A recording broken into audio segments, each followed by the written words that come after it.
Welcome back to Biz Lounge. We're in conversation with Satyan Gajwani, CEO of Times Internet. And now we'll take a look at how this young leader takes charge of an organization of 2,500 employees.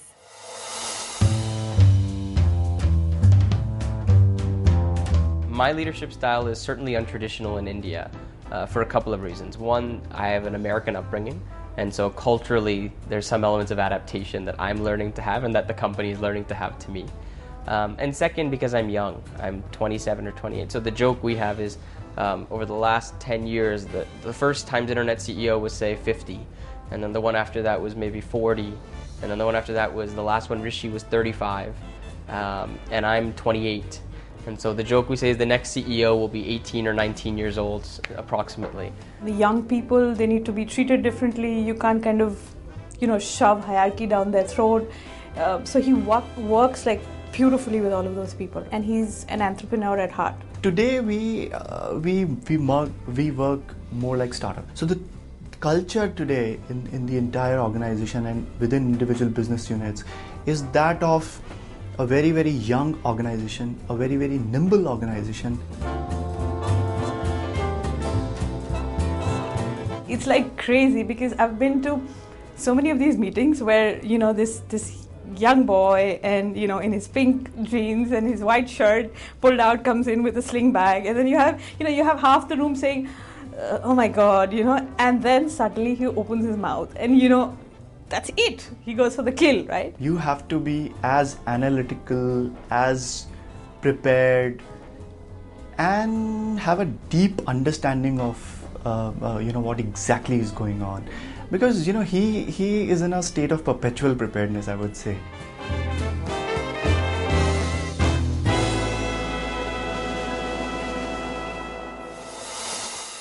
So you've been very open about the fact that you being married to co-promoter Samir Jain's daughter probably had a significant impact as to why you're CEO of Times Internet today. Yeah.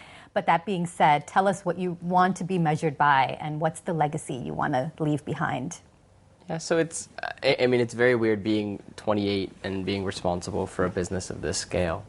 Yeah. But I don't think that was I believe that this business needs a very young leader to have a chance of success. Mm-hmm. There's a difference when you've grown up and really lived a digital business to understand what it means to build one. And for me personally, I was a computer science major in school, and I grew up at Stanford, and half of my friends dropped out and started their own digital businesses. So this is more familiar territory for me than it may be for a more seasoned, older executive in a lot of situations. Mm-hmm. My goal is a very, very, very lofty one, and I don't know if we'll be able to do it. That's the big challenge. Is I want to build a successful, sustainably innovating digital company. Right? So most digital companies that are successful have one or maybe two or three really, really successful things that they've done, and then there's lots of new ideas that they're looking at. The way that I believe this will thrive is if we treat it more like an incubator of a lot of new businesses, where we're constantly trying new bets and seeing how they go. And so the big challenge and the opportunity is, can we continuously set up this ecosystem of empowering good leaders to take on businesses and business ideas, grow them to a relatively mature state, and then look at the next business as well. Before starting with the Times Group in 2008, you worked at Lehman Brothers in New York right around the time of its collapse. Yep. Tell us about that experience, and were you there when things blew up? Yeah, so I moved straight from college. I joined Lehman Brothers. The joke that my friends tell me is I joined Lehman Brothers at its peak stock price and then watched it blow up, and then I joined Barclays. And then I moved to India in December or January 2008, mm-hmm. and within a month of that was the whole Satyam scandal. Mm-hmm. So the joke people were saying was, well, you joined Lehman, that company blew up. You moved to India, your namesake company, Satyam, I'm Satyan, but Satyam blows up. I can't wait to see what you do at Times, right? So it's been a little bit funny. But no, Lehman was a pretty crazy experience, right? We joined in this time of like irrational exuberance where every mm-hmm. business is going to grow crazy well. But it was interesting because you're around all of these employees who really have been responsible for building Lehman. Lehman was sort of that underdog story, really driven by employees. A large share of the company was owned by its own employees. It was a very, very sort of homegrown, hungry story. Mm-hmm. And so you're surrounded by people who have their own wealth very much tied up with the fate of their company and are balancing both a huge element of fear and value concerns with this bullishness to, fight through it and get through it like they had done in the past. And then reality is setting in that, he cheered, the stock price went up that day a little bit, and then the next day it just continued to have this fall. So Yeah. It was a pretty surreal experience in a lot of ways. And Lehman Brothers was basically your only other work experience before you joined Times Group. Yeah. So what challenges do you face as a leader of such a large organization, given that you have such little work experience to draw from? So, I've worked in digital companies in the Bay Area through my college stint there, but you're absolutely right. I don't have like a seasoned resume and a lot of different work experiences.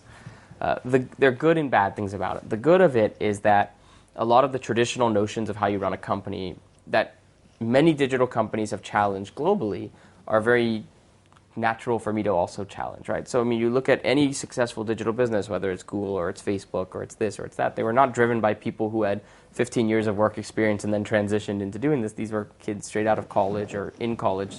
And so the paradigms of an organizational structure and organization theory have been dramatically innovated on because of them.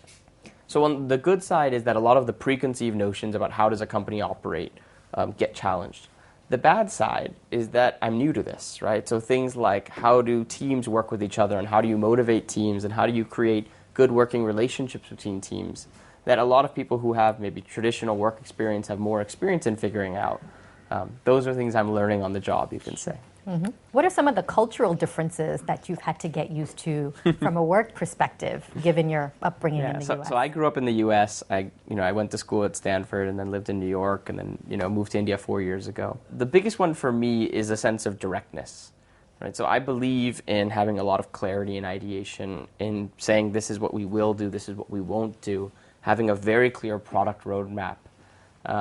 And that sometimes is a challenge because there's a lot of, sometimes Indian culture likes ambiguity. It likes we'll figure it out as it goes.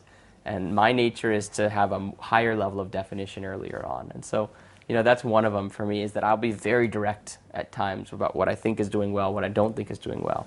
And that's an adjustment for people. So what are some of the toughest decisions you've had to make as a leader? For us specifically, we are in the business of taking a lot of bets and accepting that some of those bets aren't going to work. And so the hardest decisions sometimes are to be able to say no, and to say that while certain businesses you want to put more money behind and get really aggressive, that's the easy thing to do. What's hard is to tell a business you don't have that much cash. You have to figure out how to work with a smaller budget. Or even harder is to say we don't see a future in this business necessarily. We have to take the hard step of shutting it down. And if you don't do it, you'll end up carrying on laggard businesses, and that isn't sustainable going forward. Yeah. So the hardest thing, I think, is being able to say no. Great, Satyan. We have to take another quick break here. Sure. But don't go away. We'll be right back.